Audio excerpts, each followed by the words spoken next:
Hello there. Fans de Star Wars, fans de la prélogie, fans de la première heure, saviez-vous que les films de la saga ont tous eu le droit à une novélisation, c'est-à-dire une adaptation des films en roman? Eh bien si vous ne saviez pas, vous êtes au bon endroit.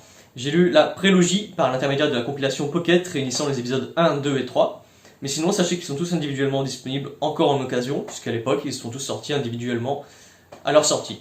Une dernière chose, il existe aussi une édition jeunesse pour chaque film, qui est donc plus une adaptation simplifiée et adaptée pour un public jeune, pour un public d'enfants. Donc c'est à ne pas confondre avec la véritable novélisation. C'est parti. Star Wars épisode 1, la menace fantôme, ma toute première novélisation, et je n'ai pas été déçu. Ce fut une bonne lecture qui ajoute quelques scènes supplémentaires plutôt intéressantes. Je pense notamment en ce qui concerne Anakin enfant sur Tatooine, bien avant l'arrivée de Qui-Gon, mais aussi la relation Qui-Gon et Obi-Wan, un peu plus travaillée. J'ai étonnamment beaucoup plus apprécié le personnage d'Anakin, et à l'inverse, bien moins apprécié le personnage d'Obi-Wan, comparé au film. Ce qui est assez étrange, mais ça marque bien en tout cas une légère différence de traitement de l'histoire dans cette novélisation. Du côté d'Anakin, c'est cette intimité dans certains chapitres que l'on a avec lui qui m'a attaché énormément au personnage, qui, avouons-le, manquait justement au film. Et pour Obi-Wan, c'est au contraire son attitude très carrée avec le code Jedi. Après, je sais que c'est le personnage qui veut ça, et dans cette novélisation, c'était vraiment très présent, au point de le rendre presque exécrable à certains moments, et ce même envers son maître où il lui manquerait presque de respect. Bref, j'ai trouvé ça un peu exagéré. Malheureusement, comme pour le film, les passages avec Jar Jar Binks sont responsables de bon nombre de roulements d'yeux exaspérés, et la bataille des Gungans contre les droïdes n'est pas vraiment des plus stimulantes. À l'écran, on a le visuel qui en mettait plein la vue à l'époque, et ici, c'est tout de suite plus difficile d'être émerveillé par les mots de Terry Brooks. Ce livre n'est clairement pas un indispensable pour tout fan qui se respecte. En revanche, celui qui a envie de se remémorer la prélogie d'une différente façon que de revisionner les films, pourquoi pas essayer. Eh bien, dit l'homme à voix basse, il y a des fois dans la vie où tu nais sous une certaine étoile et où tu meurs sous une autre. Tu n'es pas obligé d'accepter le fait que ce qu'on te donne quand tu viens au monde est nécessairement tout ce qui te reste quand tu le quittes. Star Wars épisode 2, l'attaque des clones, comme pour la novélisation de l'épisode 1, la menace fantôme, nous avons là le droit à pas mal de scènes inédites, notamment en ce qui concerne Padmé et sa famille, Shmi Skywalker et les Lars sur Tatooine, mais aussi Jango Fett et son fils, Boba. Ces scènes supplémentaires rendent la trame du récit bien plus travaillée que ce que l'on pourrait imaginer, et même bien plus travaillée que ce qu'on nous propose dans le film. De manière générale, tout s'avère donc plus intéressant que le film. Oui, je ne plaisante pas, je pense surtout à la relation entre Anakin et Padmé, que j'ai trouvé beaucoup plus réaliste et juste comparée à celle du film, qui, elle, peut provoquer un certain malaise chez le téléspectateur. En fait, après la lecture de ce livre, je me dis qu'il n'aurait jamais dû supprimer les scènes coupées de Padmé chez sa famille, quitte à réduire la longue scène dans l'usine, pas particulièrement nécessaire à l'intrigue. Ça aurait amené tellement plus de profondeur à leur relation. Je vous invite à visionner les scènes coupées sur YouTube, c'est très intéressant. Je trouve aussi le contexte politique beaucoup plus compréhensible qu'il ne l'est dans le film. De plus, les pensées et les souvenirs des personnages, tous ces petits détails du livre, ajoutent eux aussi un petit quelque chose d'agréable et de plaisant. Je pense notamment aux informations que l'on nous donne sur le comte Dooku lorsqu'il était encore un Jedi, le furtif souvenir d'Obi-Wan lorsqu'il était un jeune Padawan, ou encore la jeunesse de Padmé. J'avoue néanmoins que les scènes d'action n'étaient pas aussi palpitantes que celles du film, que ce soit Obi-Wan contre Jango, ou la bataille de Geonosis, ou encore les joutes au sabre laser.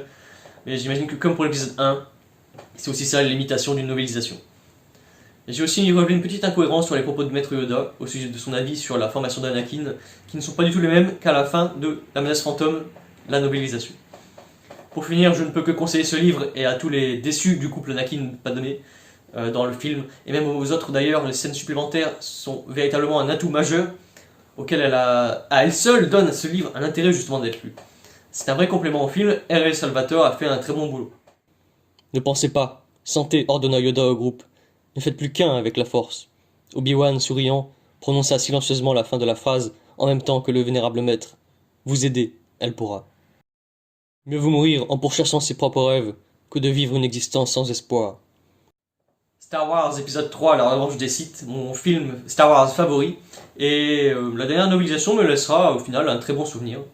Allons tout de suite dans le vif du sujet, la profondeur des personnages est très prononcée dans cet épisode, et j'en suis ravi. Qu'il s'agisse d'Obi-Wan, d'Anakin, de Padmé ou de je ne sais qui d'autre, tout est juste, tout est bien amené. Les personnages de cette novélisation sont présentés de manière bien plus intime, on apprend un peu plus de leur évolution au fil des années. Je pense par exemple à Obi-Wan et sa décontraction avec les principes Jedi, lui qui était si strict, adoptant désormais cet humour, cette ironie bien à lui. Nous ressentons aussi beaucoup notamment le conflit d'Anakin pris en étau entre les Jedi et la figure paternelle qu'est Palpatine.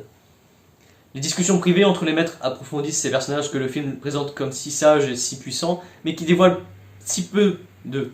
Ici, ils sont finalement des êtres bien plus sensibles, des Jedi incertains cherchant à sauver la République. C'est un élément de la novélisation qui est particulièrement réussi. Nous ne pouvons aussi qu'apprécier les détails ajoutés au récit, pour n'en citer que quelques-uns, l'enlèvement de Palpatine, le plan initial de Dooku, l'histoire de Grievous, la Force et son influence sur les Jedi, etc.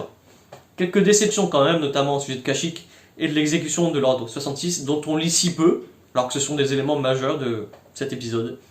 La plume de Matthew Stover est très belle et je vais suivre de près les autres livres de cet auteur. Un livre pour tout fan qui se respecte, je ne peux que le conseiller. Ça vous ressemble tellement, maître Kenobi, avait repris le maître Windu en secouant la tête. On dit que je suis un grand bretteur parce que j'ai inventé un style mortel. Mais qui est le plus grand? Le créateur d'une forme meurtrière ou le virtuose de la forme classique? Je suis très flatté que vous me considériez comme un virtuose, mais vraiment.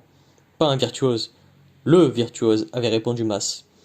Soyez celui que vous êtes, et Grievous ne vous vaincra jamais. Tant que le possible n'est pas réel, il n'est qu'une distraction. Ne pense pas à ce qui pourrait être, mais à ce qui est. Voilà, on a fait le tour de cette trilogie, ce sont de très bonnes lectures. En particulier les deux dernières, l'épisode 2 et l'épisode 3, qui ajoutent une véritable profondeur au film, ce qui est assez incroyable pour moi après 15-20 ans depuis mon premier visionnage.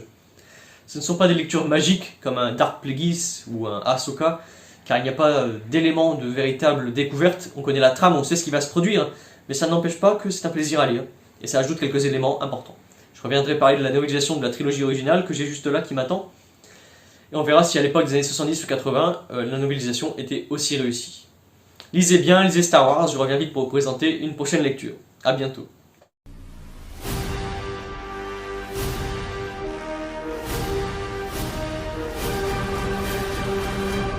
Your move.